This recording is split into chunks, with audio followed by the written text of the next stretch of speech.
¿Alguna vez te has preguntado cómo era el mundo antes del diluvio? ¿Cómo vivía la gente? ¿Cuáles eran sus creencias, su moral, su relación con Dios? El relato bíblico del diluvio no solo describe un juicio divino, sino que también nos ofrece un vistazo de lo que fue la humanidad antes de la mayor catástrofe registrada en las Escrituras. Hoy vamos a sumergirnos profundamente en lo que la Biblia revela sobre el mundo antediluviano, su ambiente físico, social, espiritual y moral. También reflexionaremos sobre lo que esta narrativa enseña para nuestra vida y para los días actuales. Si deseas crecer en el conocimiento de la palabra, comprender mejor los orígenes de la humanidad y aprender de las advertencias de Dios, suscríbete ahora al canal Viento Divino. Tu suscripción fortalece nuestra misión de llevar la verdad bíblica con profundidad, amor y fidelidad. Como está escrito en Mateo 24:37, porque como en los días de Noé, así será la venida del Hijo del Hombre.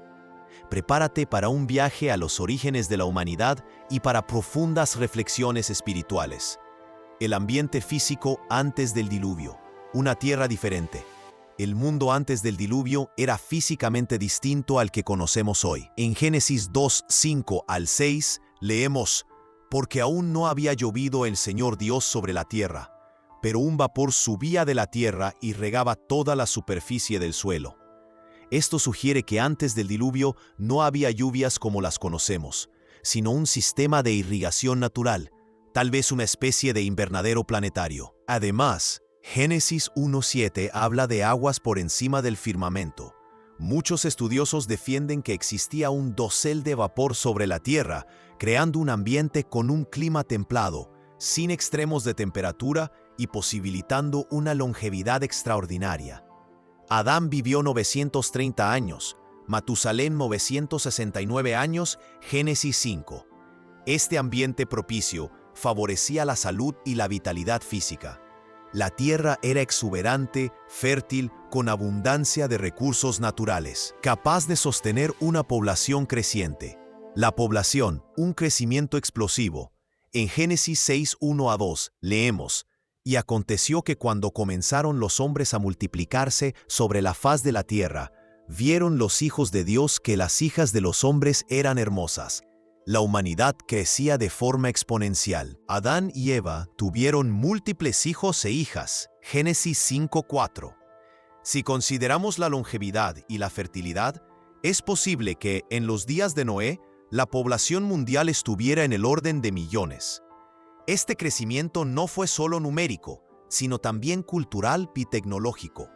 En Génesis 4:20-22 encontramos referencias a Jabal, padre de los que habitan en tiendas y tienen ganado; Jubal, padre de todos los que tocan arpa y flauta; y Tubal-Caín, artífice de todo instrumento cortante de bronce y de hierro. La sociedad antediluviana era avanzada en pastoreo, música y metalurgia.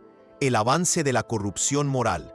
A pesar del progreso material, espiritualmente el mundo se degradaba. Génesis 6:5 resume: y vio el Señor que la maldad del hombre era mucha en la tierra, y que todo designio de los pensamientos de su corazón era de continuo solo el mal. La violencia, la inmoralidad, la injusticia y el egoísmo proliferaban. El término hebreo para corrupción implica decadencia, destrucción, degeneración. En Génesis 6:11, y la tierra estaba corrompida delante de Dios y llena de violencia. Esta no era una corrupción superficial, sino total. La humanidad había pervertido los valores divinos, entregándose al pecado sin frenos. Los hijos de Dios y los hijos de los hombres, un enigma teológico. Uno de los pasajes más enigmáticos sobre el mundo antediluviano es Génesis 6:1-4, que habla de los hijos de Dios casándose con las hijas de los hombres. ¿Quiénes eran estos hijos de Dios? Hay tres interpretaciones principales. 1. Ángeles caídos. Muchos sostienen que hijos de Dios son ángeles que se rebelaron, tomaron mujeres humanas y engendraron a los Nefilim, gigantes y hombres de renombre. Esta visión se basa en textos como Judas 1:6 y 2 Pedro 2:4. 2. descendientes de Set.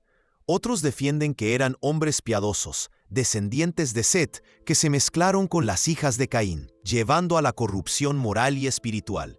3. Líderes poderosos. Hay quienes interpretan que eran reyes o jefes tribales que abusaron de su poder, tomando mujeres por la fuerza. Independientemente de la interpretación, el resultado fue violencia, perversión e idolatría generalizadas. La paciencia divina ante el pecado. A pesar de la creciente maldad, Dios no actuó precipitadamente. En Génesis 6:3, Dios declara: «No contenderá mi espíritu con el hombre para siempre, porque es carne, y sus días serán 120 años». Esta afirmación es entendida por muchos como el plazo de gracia que Dios concedió a la humanidad antes del juicio del diluvio. Durante ese tiempo, Dios levantó a Noé como predicador de justicia. En 2 de Pedro 2:5 leemos: Dios preservó a Noé, predicador de justicia, con otras 7 personas. Incluso ante la corrupción generalizada, Dios extendió misericordia y llamó al arrepentimiento. La espiritualidad de los días de Noé, indiferencia e incredulidad. En Mateo 24, 38 al 39, Jesús describe a la generación de Noé: porque como en los días antes del diluvio, estaban comiendo y bebiendo, casándose y dando en matrimonio, y no entendieron hasta que vino el diluvio y se los llevó a todos. Esta descripción revela una sociedad indiferente a la prédica. La incredulidad dominaba. Hebreos 11:7 dice que, por la fe Noé, advertido de cosas que aún no se veían, condenó al mundo y se hizo heredero de la justicia. El mundo antediluviano rechazó la advertencia divina, prefiriendo la satisfacción inmediata a la preparación para el juicio venidero. El papel de Noé: justicia en medio de la depravación. Mientras la humanidad se hundía en la depravación, Dios encontró en Noé a alguien que aún caminaba con él. Génesis 6, 8, 9 afirma: pero Noé halló gracia ante los ojos del Señor. Noé era hombre justo e íntegro en sus generaciones. Noé caminaba con Dios. Noé no era perfecto, pero era íntegro y sensible a la voz de Dios. En medio de una generación corrompida, él cultivaba una vida de rectitud. Por eso, Dios lo eligió para preservar a la raza humana, los animales y la revelación divina. Imagina lo que fue para Noé obedecer al llamado divino de construir un arca durante décadas, en una época sin lluvias y sin precedentes de un juicio semejante. Hebreos 11:7 revela que lo hizo con temor y por fe. Noé es un ejemplo de fe práctica, perseverancia y obediencia contra la lógica humana y contra el mundo a su alrededor. La construcción del arca: fe, trabajo y escarnio. El arca era gigantesca, cerca de 135 metros de longitud, 22 de ancho y 13 de altura. Génesis 6, 14 a 16 proporciona las dimensiones y materiales. Dios dio a Noé instrucciones detalladas para construir una embarcación capaz de preservar la creación. Imagina el escarnio que sufrió. Décadas de trabajo, sin apoyo, siendo burlado, desacreditado, mientras todos continuaban sus vidas como si nada fuera a pasar. Pero Noé no se detuvo. Esto nos enseña que la fe verdadera se manifiesta en una obediencia constante, incluso cuando no se ven los resultados. Construir el arca era construir esperanza. Era mantener viva la promesa de salvación, incluso en un mundo entregado a su propia destrucción. El mundo espiritual, ángeles caídos y corrupción total.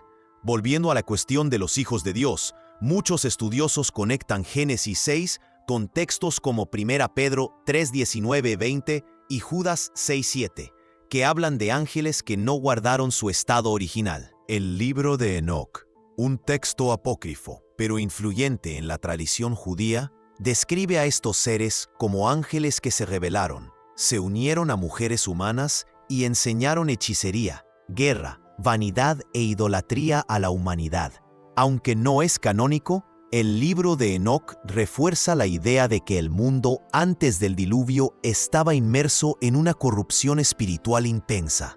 Era una era donde la frontera entre lo espiritual y lo físico había sido violada de manera inaceptable. El juicio de Dios, inevitable y total. Dios entonces decide ejecutar juicio. Génesis 6:7. Y dijo el Señor: borraré de la faz de la tierra al hombre que he creado. Pero incluso el juicio divino viene acompañado de advertencia, de tiempo, de oportunidad para el arrepentimiento. Durante 120 años, Noé predicó. El arca fue construida como una señal visible de que el fin estaba próximo. Dios siempre avisa antes de actuar, siempre da oportunidad antes del juicio.